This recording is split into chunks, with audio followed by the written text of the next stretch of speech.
Hello, everyone. Welcome. It is great to see familiar faces. It is great to see new faces. What we're going to do today is provide an introduction into the world of Torah trope.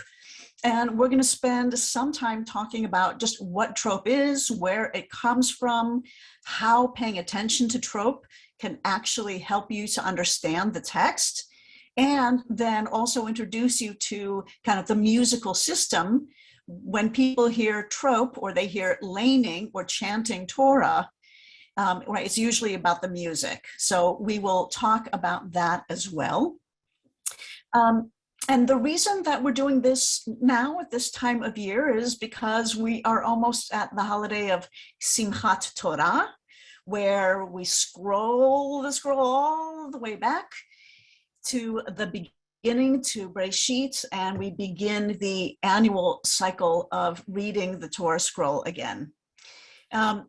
So for those of you who are interested in learning how to chant Torah, I hope this provides you with a good introduction. And at the end, I will also give you suggestions of where you might want to go from here.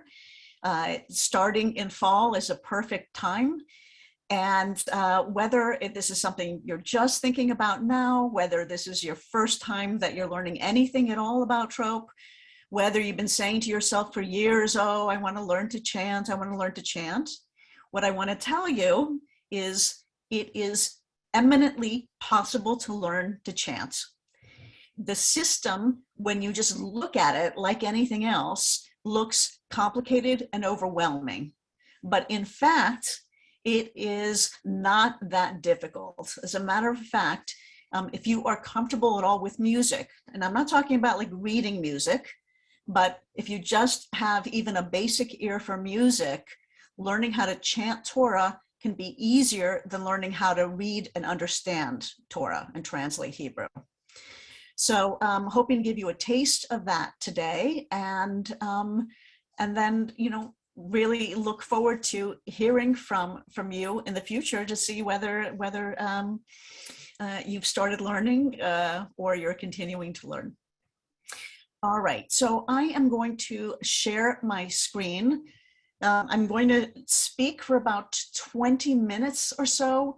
Then I'm going to pause for a second, see if there are any questions, and then we'll move on to the musical aspect of trope. So let me see.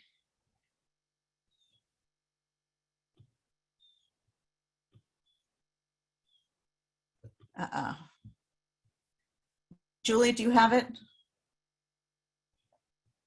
Yes. I have a new computer and it's not doing it. I have to set something, I'm not sure what. Would you like me to do the share screen? That would be great, thank you. Okay, let me just pull it up, no problem. Sure.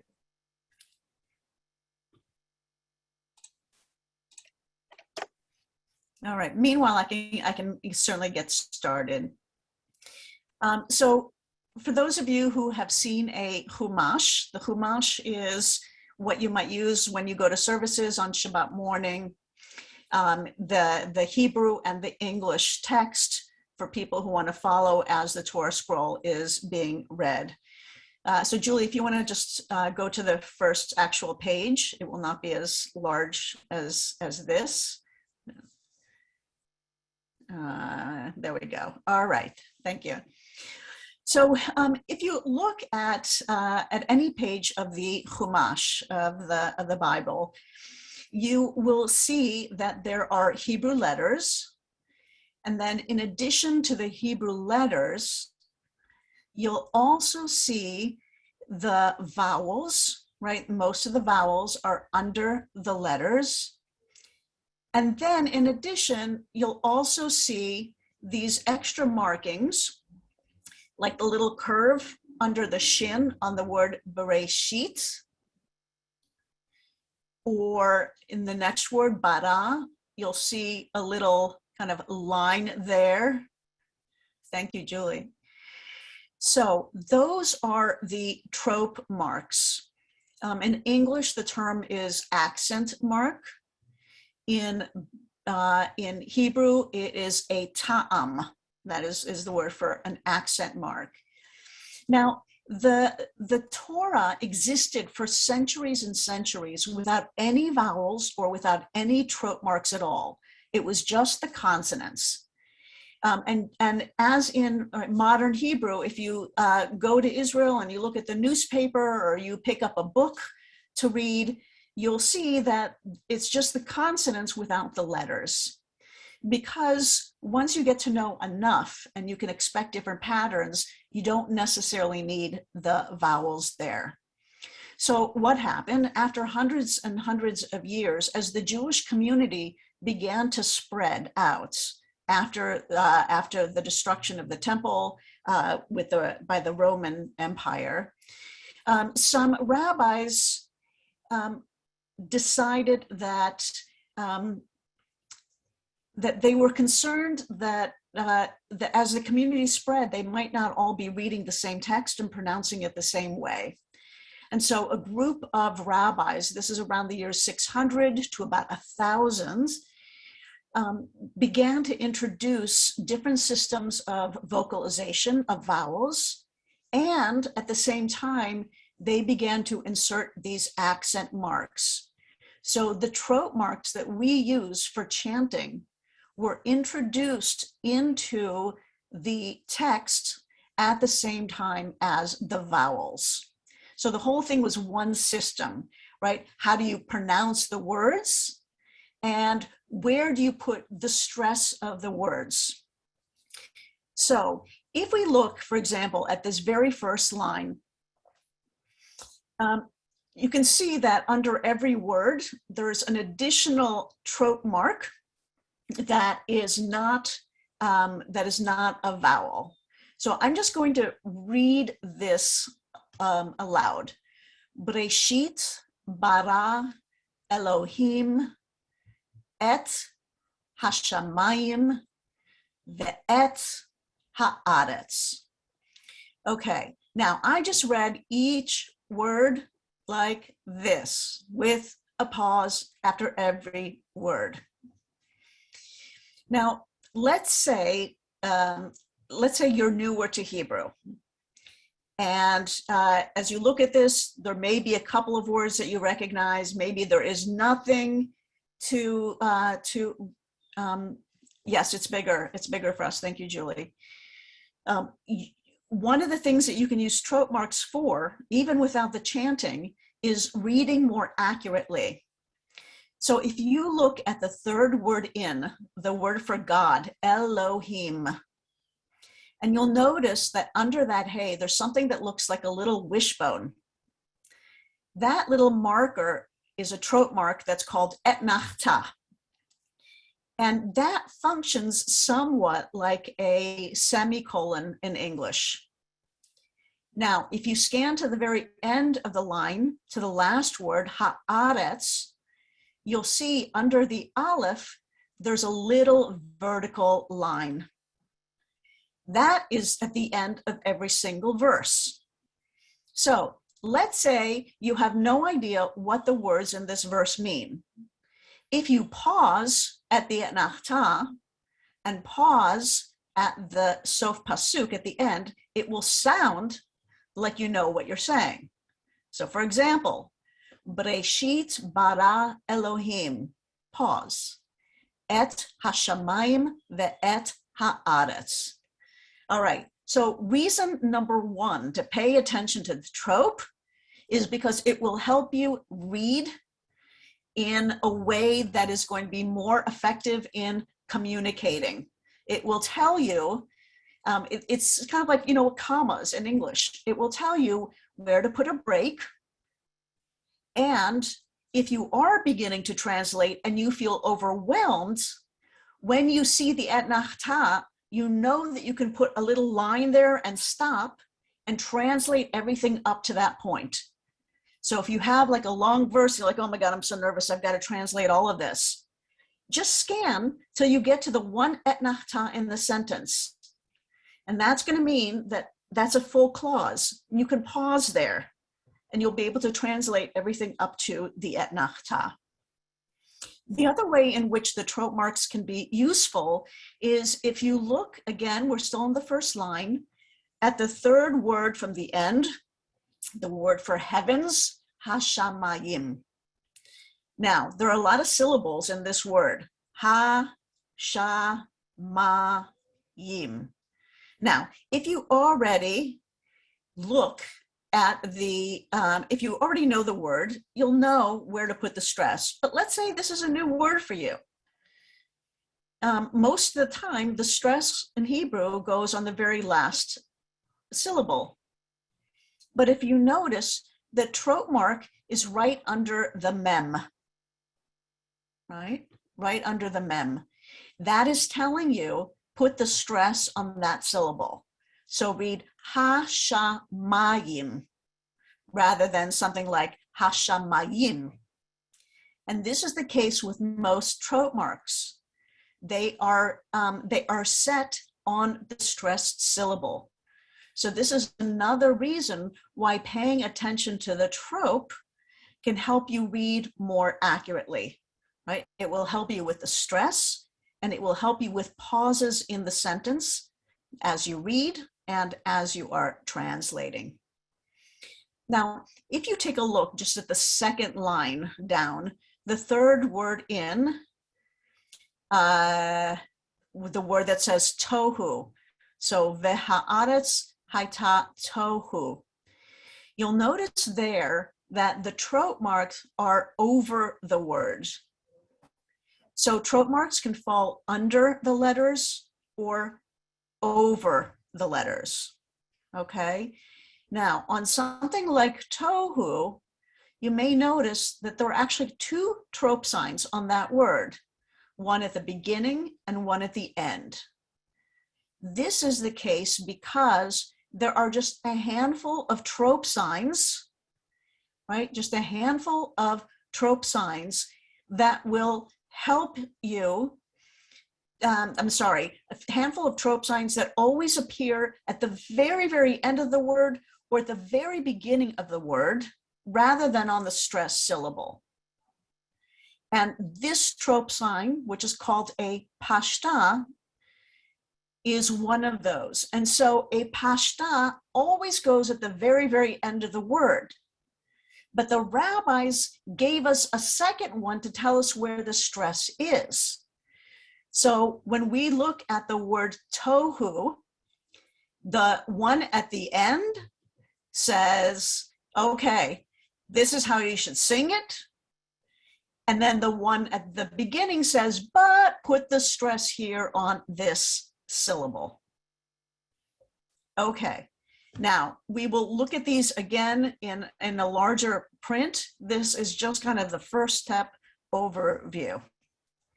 Now, the idea of having trope marks that serve as punctuation is also going to be really important for interpretation of the text. Let me show you what I mean by going down to the next page. Thank you, Julie.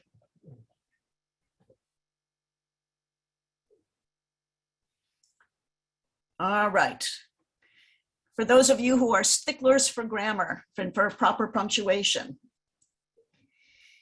So here we have a sentence twice, all the words are the same, but depending on where you put the punctuation, it's going to mean something very, very different.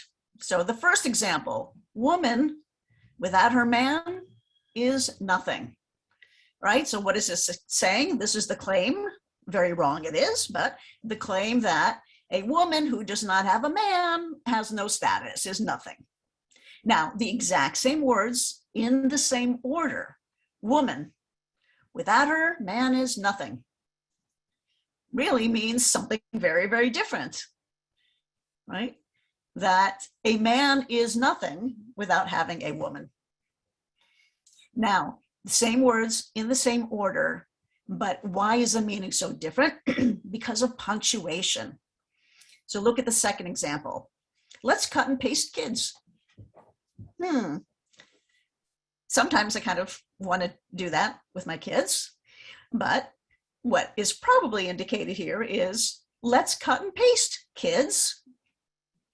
Right? Again, the importance of punctuation. And let's look at one more.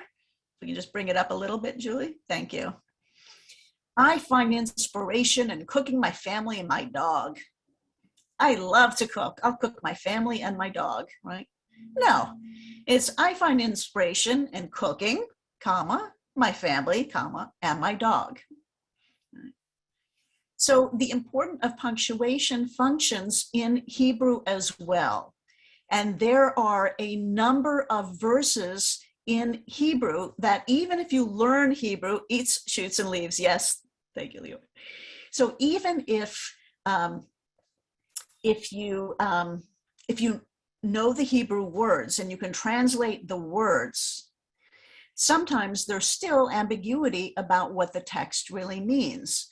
And so the trope can help us to actually translate or interpret the text. And Julie, if we could go to the next page, please.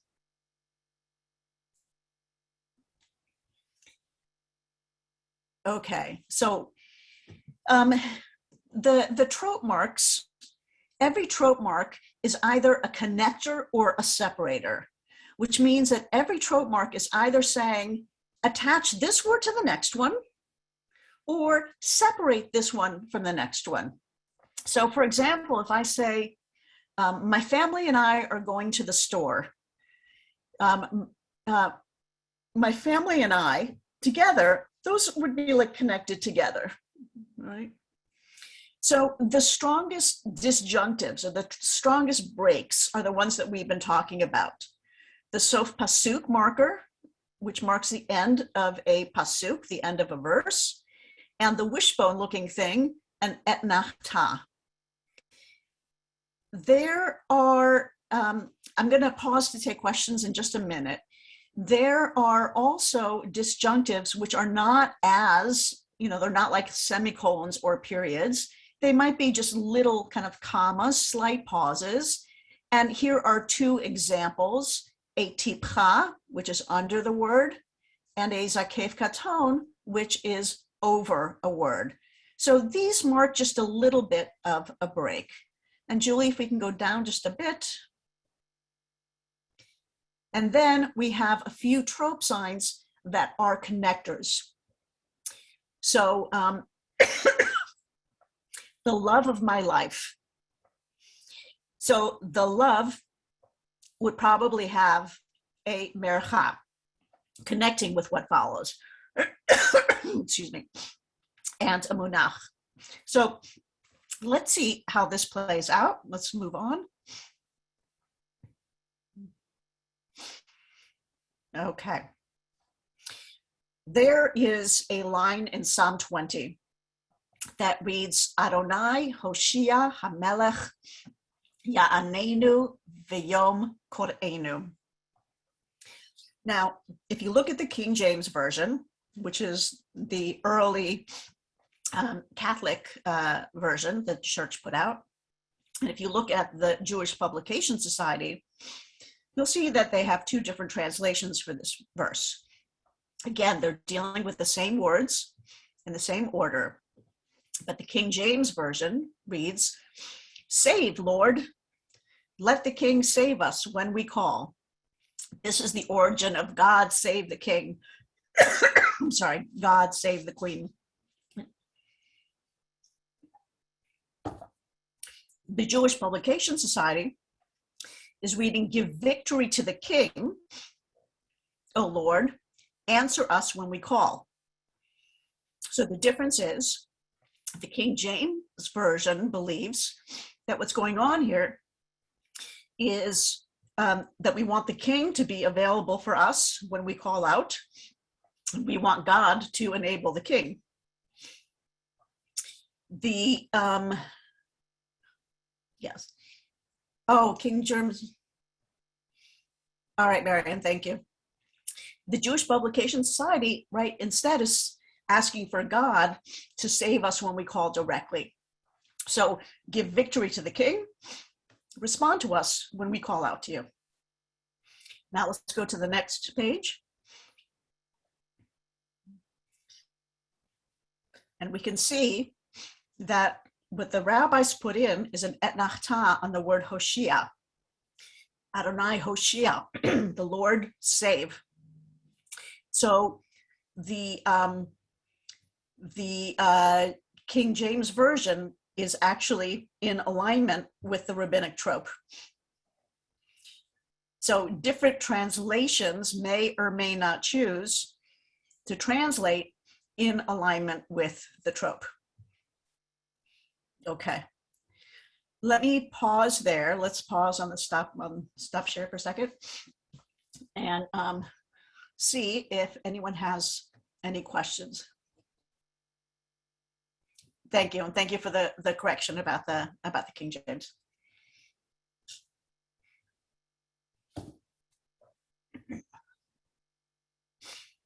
Let's see.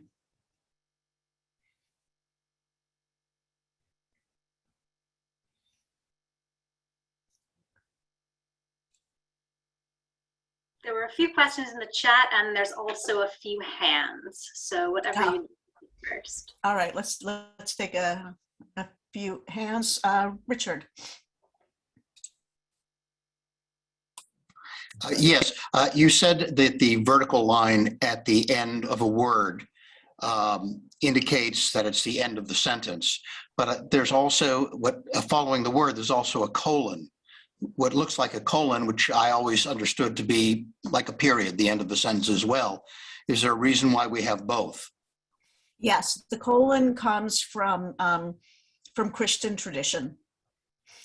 So it was Christians who began to put numbers into the text, say like verse 1, 2, 3, 4, and they finished off versions with the colon. So the number and the colon come from Christian traditions, and the trope comes from Jewish tradition. Thank you. All right, Debbie. Okay, so the space bar doesn't work today. So if the etnachta gave us the Christian translation or the King James, how did the Jewish publication come out with their translation? Right, so I can't say for sure because it was a group of scholars making decisions, but often a translation will be influenced by the tradition of the community. And I think the idea of turning to God, this focus on the covenantal relationship and that we turn to God and pray to God for a response from God is kind of dominant in Jewish tradition. And at the time that the King James was being put together, things were very much controlled by the king, right? So kind of calling out to the king. So it's about, the history of interpretation. All right, I'm going to take about another two questions and then just keep going. Rachel? I'm going to take Rachel and Mindy, and then we're going to keep going, and I'm happy to answer things via email. Okay. Where does the Pashta fit in where you have these strong, weaker, and conjunctives? Yes, so I have resources available for you where I list all of the trope marks and put all of them. The Pashta is a very minor break. Okay. So we don't, okay. Yeah, okay. All right, Mindy. I'm sorry, you're muted. All right, this is wonderful. I speak as a graduate of Hebrew Day Schools, 12 years of that and time in Israel. Okay, I'm curious about the creation of the trope signs. What were they pulling from? What traditions? And these strange names, what do they mean? Do they have meanings of their own? Etnachta, Pashta. I mean, this could be a whole lecture in itself, but whatever you want to share. Yes. Thank you for that question. The answer is really fun. It used to be that the person who was chanting who's reading from the scroll did not know the tune, did not know the notation. They knew the Hebrew. And there would be another person kind of standing out with the community, directing them, right? And giving different hand signs. So the person would look up for the hand sign to know, are they going down? Or are they going up, right? How's it going? And so the idea is that the signs that we now have are somehow connected to the different hand signals. So the mercha, which is, like a little curl at the bottom, may have been something like this. And that there's a connection between those things. The names are a little harder to understand. So some of them are more straightforward. So the wishbone, the et nachta, that really kind of scary sounding word, really means rest in Aramaic. And so that makes sense, like, right? That's the rest, that's the pause. And some of them do kind of match a little bit of what's going on with the music or with the punctuation. And some of them we're not quite sure what they are, but the words are Aramaic. Right. All right. We're going to restart, but I just want to point out, I put a link in the chat. I'll put it up again a little later.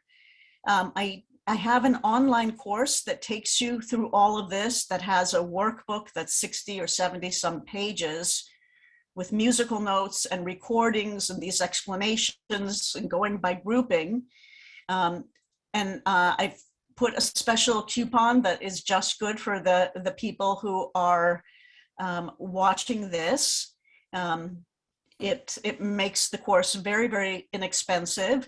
If you are interested and you still cannot afford it, please don't not study because you cannot afford it.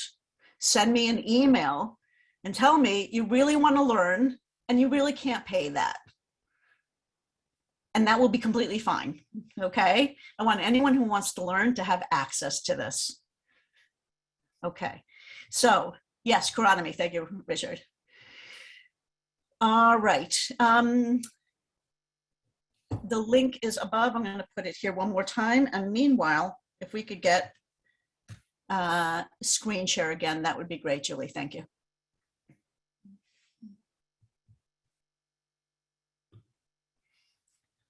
All right, so we want to go down. Okay, great. All right. One other thing I want to show you, if this feels overwhelming or you can't follow what I'm saying, this is the least important part. I just want to kind of point out that there are a few places in Torah where you will see 2 trope marks on every word. So if you look at the second verse where it says Anochi, which is I, and then Adonai, the divine name, and the next word, Elohecha, your God, right? This is the beginning of the 10 Commandments, right? I am the Lord your God. You'll notice that that Anochi and Elohecha have 2 trope signs. So briefly, what's going on here is there were 2 different traditions about how to put punctuation in for the 10 Commandments. Because the thing about the 10 Commandments is that you have a bunch of laws that are only 2 words. Don't steal, don't murder, right? And so some rabbis thought you can't have a whole verse that's made up of just 2 words, while the Shabbat law is really long, and that would be too long a verse. So I guess, there was no consensus, no clear majority, and so they retain both systems. So there are 2 systems embedded in here. One system puts a sof pasuk, a marker, at the end of every commandment, and one system tries to even out everything. So they might place the do not murder, do not steal, or, don't commit adultery in one verse, and then break up the longer Shabbat commandment into shorter ones. So once in a while, you'll see something like this. One of these systems has a little bit more flourish to it. And so depending on whether it's a holiday or regular Torah reading, Torah readers might choose the more simplified or the more kind of flourishing. One is called the Elyon and the Tachton. But again, let's move on.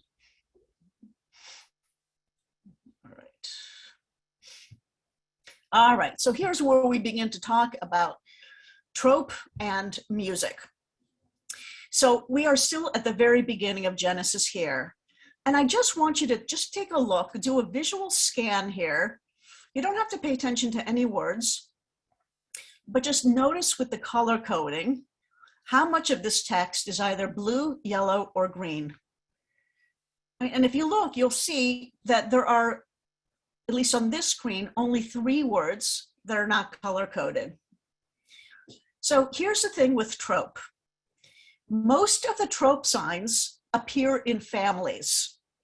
So there are certain trope signs that are associated with other trope signs, and they come together in these little groupings. There are 3 little groupings that accounts for, depending on your text, 80 to 95% of all of the text. So again, there are 3 little groupings, 3 little families of trope marks that accounts for the vast majority. So if you were trying to learn trope by looking at each symbol and trying to figure out the musical notation for each symbol, it can become very overwhelming. But if you learn them as a little family and then apply the family tune, then you're really dealing with just 3 musical pieces. So the blue is the et nachta clause, the one that we've been talking about as the middle break. And you can see just about every verse has an et nachta clause. The yellow is what we were talking about, the sof pasuk, how every verse ends. It comes in a family marked by the yellow. And then the third one that's also very common is called the zakef katon clause. You don't have to remember what it's called right now. But the reason I'm showing you this is, again, sometimes learning to chant can feel very overwhelming. But if you think, oh, I have to just learn like 3 little series of tunes and learn to apply them to the Hebrew, then I think it becomes a lot less overwhelming. And then you slowly build in some of those other ones that appear from time to time. So I just said that the yellows are the sof pasuk clauses. So now Julie, let's go to the next page and I'll explain what I mean by a family or a clause of trope marks. All right, so if you look at the end of each of these lines, you will see the sof pasuk, which literally means end of verse, with a small vertical line. That small little vertical line will be the last word of each verse. Now, a full sof pasuk clause includes 4 trope signs, and that's what we have on the first line here. The first one is called a mercha. The second one in bold is called tipcha. Then mercha is repeated again, and then sof pasuk. This is a full clause where all of the associated sof pasuk trope marks come together. This may be used in like a longer verse or a verse where the final clause has like 4 words. So I'm going to give just one, I think this is one of the most popular Ashkenazi trope. Mercha tipcha. Let's see, hold on. Let's see what I want to do. Mercha tipcha mercha, sof pasuk, bam, bam, bam, bam, bam, ba-da-da-da-dam. Now I can take that tune and add as many words and verses. When I do this, I'll just use one note for a lot of different syllables until I get to the end.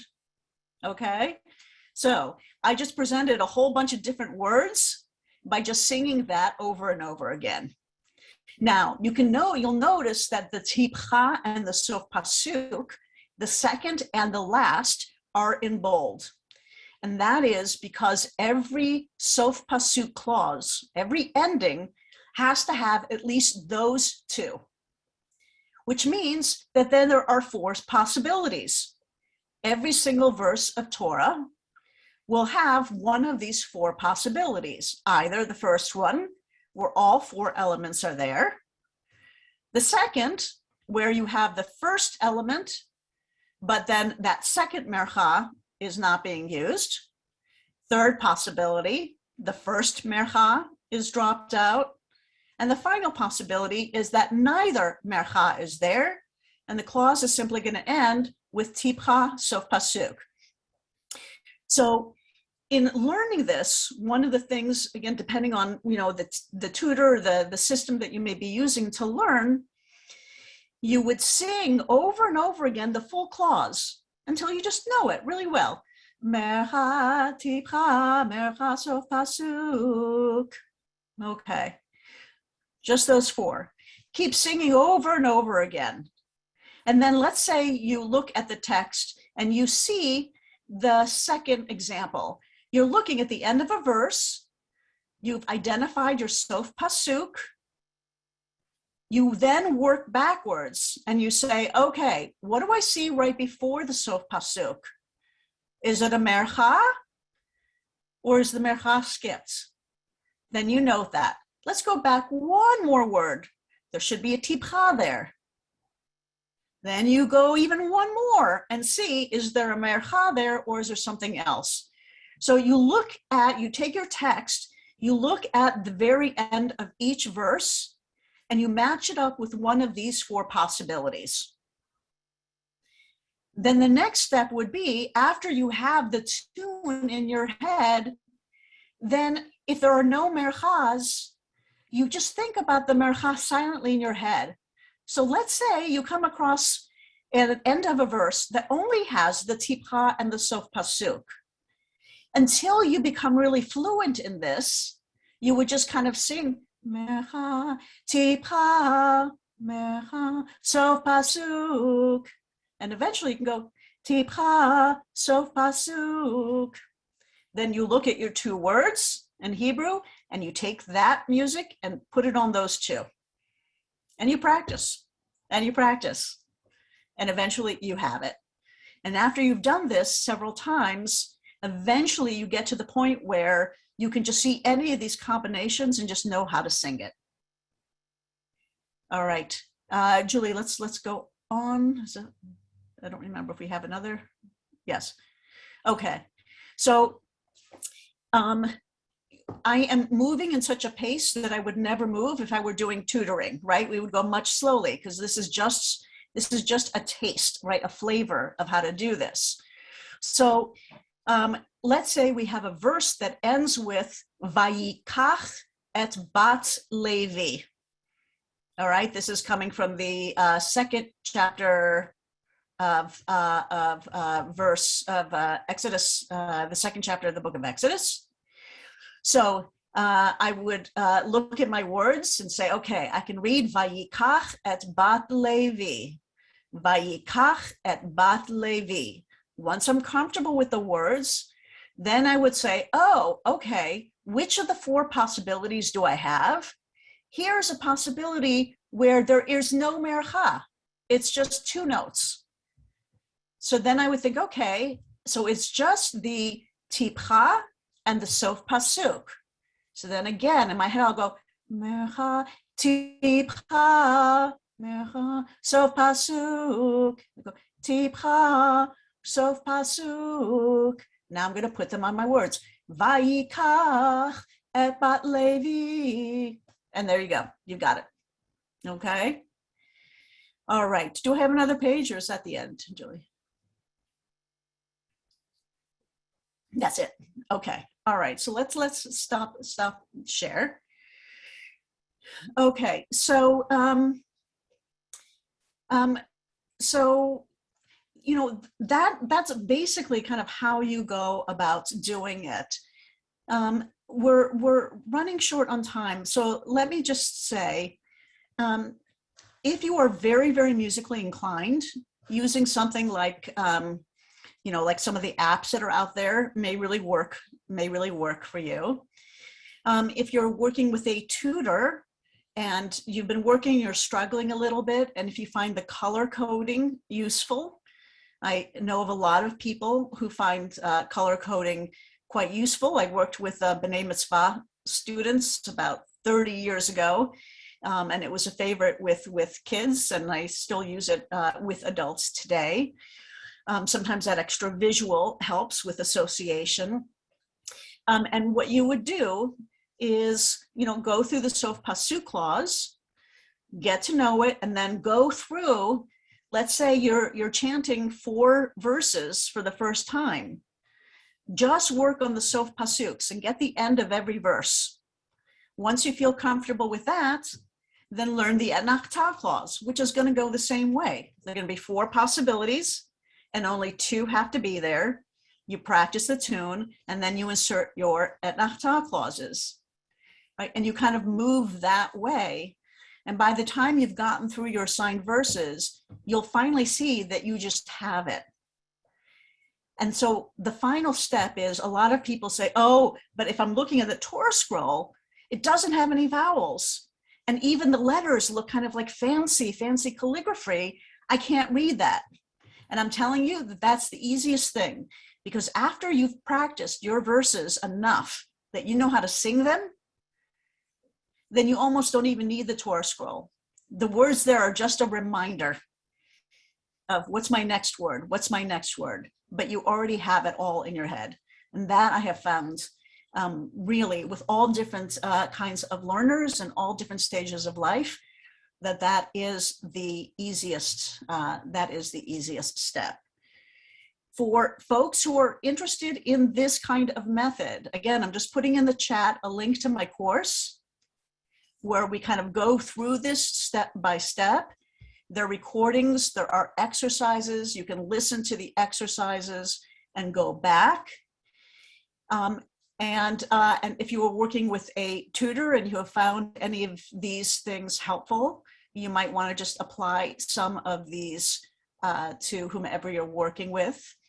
If you have a group of people who want to learn together, I've also worked with groups from different congregations or chavurot or friends who want to learn together and to go through the course together. And if you take this, at the bottom of every page, you can ask questions, which I check quite frequently and respond. And if you're feeling really frustrated and really stuck, we can arrange a time to have a short conversation or for you to record what you're doing to get feedback. The question about the Haftarah, the system is exactly the same with Haftarah. The only difference is the musical notes. So the Haftarah is also basically Sof Pasuk, Et Nachta clauses. They have the 4 elements. They look identical to Torah. The only difference with chanting a Haftarah is the notation. Okay, and yes, there are special for the high holidays. There's no, there's no special trope for like Shabbat versus weekday, but each of the holidays has a special trope. But again, the symbols are the same, the families are the same. It's just some of, depending on the holiday, might go into slightly more kind of minor chords versus major chords. The high holidays have their own distinctive one. If anyone is having a problem, if anyone is trying to connect and they have a problem, if you just look up Kamionkowski Beit Midrash, even if you misspell it, it's likely to hit, because there aren't a lot of Kamionkowskis except a physicist and a musician in my family. feel free to get in touch with me and I can help you walk through it. Or again, you know, if money is tight in these tough days, which it is for many, many people, let me know. No questions asked, and I'll get you connected to that.